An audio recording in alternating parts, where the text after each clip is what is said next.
یکم محرم سے 10 محرم تک یہ تسبیح پڑھ لو، ہر حاجت پوری ہوگی۔ دولت، عزت، شفا، نعمت، شادی، سب لوگ ان دنوں کا انتظار کرتے ہیں۔ صرف یہ ایک وظیفہ کرنے سے سب کچھ مل جائے گا۔ بسم اللہ الرحمن الرحیم۔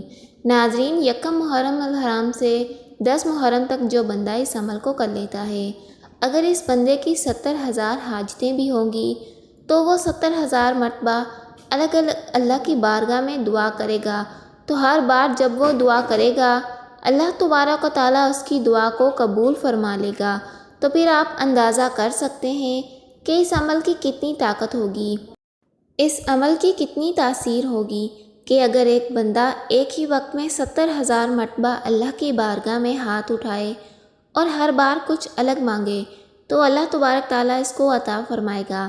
ناظرین، ہماری تو زیادہ حاجتیں نہیں ہوتی، ہماری زیادہ ضروریات نہیں ہوتی، ہماری زیادہ مشکلات نہیں ہوتی، لیکن اس عمل کی طاقت اتنی ہے کہ اگر ایک ہی وقت میں بندہ 70,000 مرتبہ بھی مانگے تو اللہ تعالیٰ اس کو خالی ہاتھ نہیں لوٹاتا، کیونکہ یہ مہینہ، جس مہینے کے اندر یہ عمل آپ کو بتا رہی ہوں، یہ مہینہ بڑی برکت والا ہے، یہ عمل بڑی شان والا ہے۔ اس مہینے کی اپنی بڑی رحمتیں اور برکتیں ہیں، کیونکہ اس مہینے کے بارے میں حضور پاک صلی اللہ علیہ وسلم نے فرمایا، اس مہینے سے میں محبت کرتا ہوں، یہ میرا مہینہ ہے۔ ناظرین، یہ عمل بڑا قیمتی ہے۔ اگر آپ کو گھر کے اندر کوئی بھی مسئلہ ہے یا بیماریاں ہیں تو آپ نے ایک گلاس پانی رکھ لینا ہے، پانی کے اوپر دم کر کے آپ سارے گھر والے بھی پی سکتے ہیں اور سب کو انشاءاللہ شفا یابی ہوگی۔ اسی طرح اگر آپ کے بچے نالائق ہیں، پڑھتے نہیں ہیں، یا کوئی بچہ ایسا ہے جو بار بار امتحان کے اندر فیل ہو جاتا ہے، وہ بھی اس عمل کو کر سکتے ہیں۔ آپ کا کہیں پہ کوئی مقدمہ چل رہا ہو، کسی عدالت کے اندر کوئی کیس چل رہا ہو، آپ چاہیں تو آپ کو وہاں پر بھی فتح ہوگی، تو پھر بھی اس عمل سے فائدہ اٹھا سکتے ہیں۔ آپ کا جو بھی مقصد ہوگا، آپ نے اپنے مقصد کو ذہن میں رکھنا ہے۔ اسی طرح اگر آپ کا کاروبار نہیں چلتا تو آپ اس کے لیے بھی اس عمل کو کر سکتے ہیں۔ اس عمل کو کرنے کے بعد آپ خود نظارے دیکھیں گے آپ کا کتنا کاروبار عروج پر جاتا ہے۔ اسی طرح اگر آپ کے گھر کے اندر مختلف پریشانیاں ہیں، آپ کے گھر کے اندر بے چینی ہے، سکون نہیں ہے، آپ اپنے گھر کے اندر سکون چاہتے ہیں، تو پھر آپ نے اپنے گھر کے سکون کے لیے اس عمل کو ایک مرتبہ ضرور کرنا ہے، انشاءاللہ دولت ملے گی۔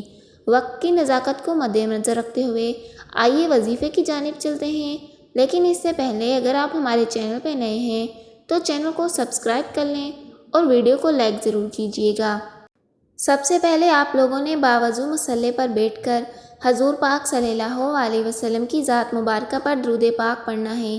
درود پاک آپ کوئی سا بھی پڑھ سکتے ہیں، صلی علی محمد پڑھ لیں، صلی اللہ علیہ وسلم پڑھ لیں، یا پھر نماز والا درود ابراہیم پڑھ سکتے ہیں۔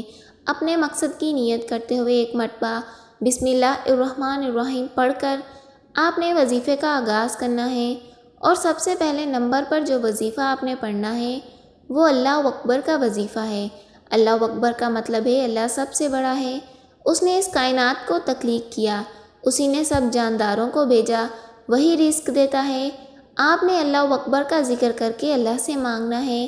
آپ نے اللہ اکبر کو کیسے اور کتنی مرتبہ پڑھنا ہے؟ آپ اس اسم کو ہاتھ کی انگلیوں پر پڑھ لیں یا تسبیح کے دانوں پر پڑھ لیں، آپ نے صرف 21 مرتبہ پڑھنا ہے۔ اس کے بعد دوسرے نمبر پر آپ نے کون سا وظیفہ پڑھنا ہے؟ دوسرے نمبر پر آپ نے سورہ اخلاص پڑھنی ہے۔ سورہ اخلاص رب کی وحدانیت کو بیان کرتی ہے، اور ایک بار سورہ اخلاص پڑھنے سے قرآن مجید کے 10 پاروں کا ثواب ملتا ہے، اور 3 بار سورہ اخلاص پڑھنے سے مکمل قرآن مجید پڑھنے کا ثواب ملتا ہے۔ اس لیے آپ نے دوسرے نمبر پر سورہ اخلاص پڑھنی ہے، اور سورہ اخلاص آپ نے 300 مرتبہ پڑھنی ہے۔ اور اس کے بعد آپ لوگوں نے آخری وظیفہ جو پڑھنا ہے وہ استغفر اللہ کا وظیفہ ہے۔ استغفر اللہ پڑھ کر آپ نے اپنے صغیرہ کبیرہ گناہوں کی معافی مانگنی ہے۔ استغفر اللہ آپ نے کیسے اور کتنی مرتبہ پڑھنا ہے توجہ کیجیے گا۔ استغفر اللہ کو آپ ہاتھ کی انگلیوں پر پڑھ لیں یا تسبیح کے دانوں پر پڑھ لیں، آپ نے 100 مرتبہ پڑھنا ہے، یعنی کہ ایک تسبیح پڑھنی ہے۔ جب آپ کا عمل مکمل ہو جائے تو آپ نے وہی درود پاک پڑھنا ہے جو وظیفے کے شروع میں پڑھا تھا۔ آپ لوگوں نے اللہ تعالیٰ کی بارگاہ میں اپنی حاجت کو پیش کرنا ہے۔ جب اس عمل کو شروع کرنا ہے تو آپ کا تصور ہونا چاہیے کہ آپ کس مقصد کے لیے اس عمل کو کر رہے ہیں، تو آپ نے اس مقصد کو ذہن میں رکھنا ہے۔ آپ نے وظیفہ کرنا ہے، لیکن نماز کا اہتمام لازمی کرنا ہے۔ نماز ہمیں بے حیائی اور برائی سے روکتی ہے۔ نماز شیطان کا منہ کالا کرتی ہے۔ اللہ تعالی ہم سب کو 5 وقت کی نماز باجماعت ادا کرنے کی توفیق عطا فرمائے۔ دعا ہے کہ رب کریم میرا سنانا اور آپ کا سننا اپنی بارگاہ الہی میں قبول فرمائے۔ محترم ناظرین، کمنٹ باکس میں آمین ضرور لکھیے گا۔ اللہ پاک ہم سب کا حامی و ناصر ہو۔ اللہ حافظ۔